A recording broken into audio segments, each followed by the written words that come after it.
Hello दोस्तों, नमस्कार, सत श्री अकाल, आदाब, प्रणाम। आप खुश रहें, स्वस्थ रहें, इसी मनोकामना के साथ आज का जो टॉपिक है वो बड़ा सीख देने वाला है। और दोस्तों, वो अभी अभी का मेरा ऑब्जर्वेशन है कि अभी हम किसी दुकान पे फ्रूट ले रहे, तो देखो यहाँ दो दो चीज़ें ध्यान देनी है। एक बार हम दोनों पक्ष को देखेंगे। एक पक्ष को देख के कभी भी कोई जजमेंट या कोई भी निर्णय पे बात नहीं पहुँचती। और दोनों ही चीज़ें हमें दोनों पक्षों को भी देखते हैं और दोनों पक्षों से क्या सीख मिलती है उस पर भी हम अपना फोकस डालेंगे। तो गाइस, क्या हुआ कि हम फ्रूट की शॉप पे गए, तो वो आंटी बैठी थी वहाँ पे। तो आंटी का रेट जो नॉर्मल रेट होता है उससे ज़्यादा था उसका। तो वो चीज़ अब हमें लेनी है, अपनी कस्टमर की मजबूरी हो जाती है कि वो चीज़ ना मिले, कई बार तो वहीं मिले। और इस चीज़ का फ़ायदा दुकानदार भी उठाता है। कस्टमर की मजबूरी का फ़ायदा दुकानदार उठाते हैं, तो वो कोई अच्छी बात नहीं है। और उसका फ़ायदा, अगर वो कस्टमर का फ़ायदा किसी तरीके से उठा रहा है, तो उसका भी कोई फ़ायदा तो नहीं कहेंगे, वो तो गलत बात हो जाएगी। लेकिन ये होता है कि भगवान बराबर का हिसाब सबका कर ही देता है।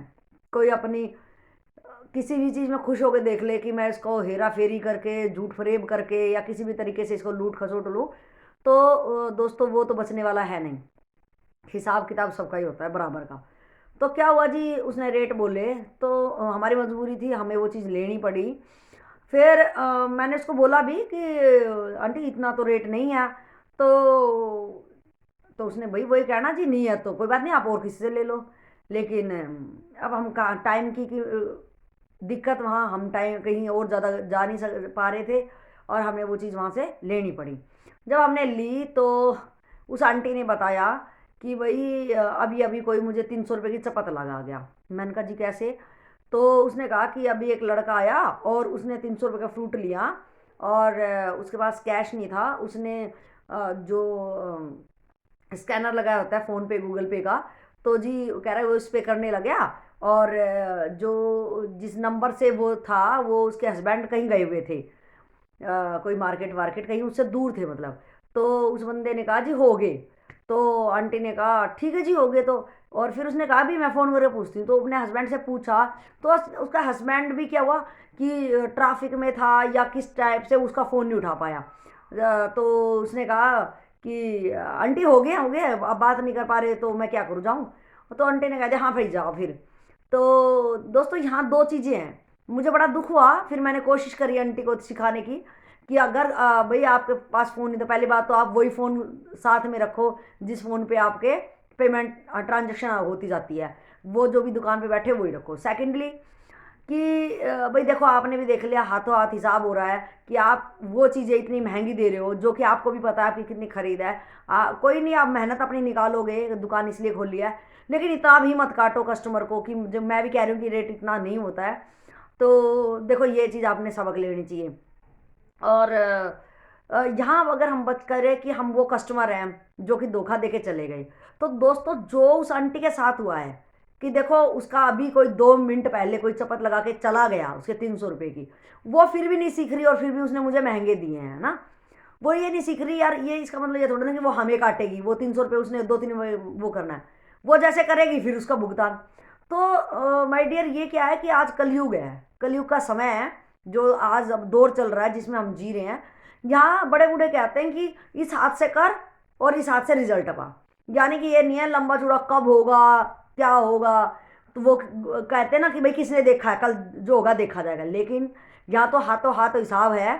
तो वो आंटी का हो गया। अगर वो आंटी समझदार होगी, उन चीज़ें सीखेगी तो उसका भला है। अदरवाइज नहीं सीखेगी। तो अगर हम कस्टमर की तरफ से अब ये बोलें कि भाई उस कस्टमर ने 300 रुपये का फ़ायदा ले लिया, चलो, लेकिन क्या उसकी आत्मा को पता है?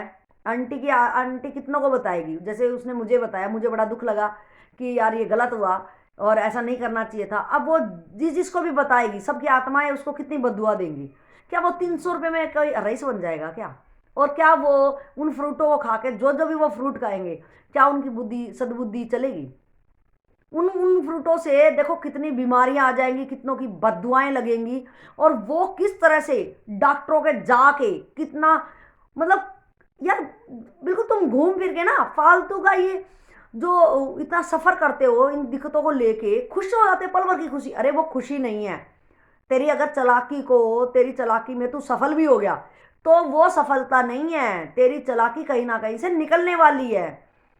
तो दोस्तों दोनों हम दुकानदार की तरफ से भी ये सोचे कि इतना ना करें, चाहे हम कोई भी हों, हम किसी भी पोस्ट पे बैठे हों, और अगर हमारे पास कोई सेवा लेने आ रहा है तो हम इस टाइप से ना करें, धोखे में ना रखें। जो हमारी मेहनत बनती हो उतना हमें लेना चाहिए, क्योंकि हर किसी के पेट लगा होता है, दातार नहीं है हम कि भाई पेट हमारा भी मांगेगा, और पेट भरने के लिए जो हम काम कर रहे हैं उसमें हम अपनी मेहनत लेंगे, ये सीधी बात है।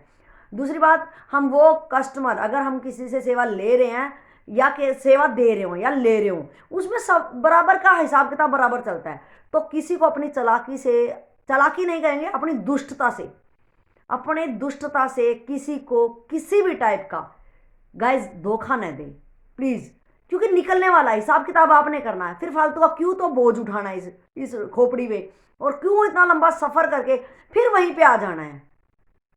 तो इन चीजों में कुछ नहीं रखा, ज्यादा चालाक होशियारी ना दिखाएं, कर्म का जो लेखा जोखा है उसको इतना धुंधलेबाजी, इतना मतलब इतना पेंच, इतना मतलब कि इतना उजड़म उजड़म उजड़म करने की क्या जरूरत है।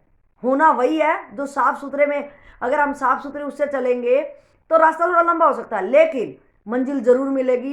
किसी भी टाइप का हमारा कर्म बंधन दुष्टता वाला नहीं बनेगा।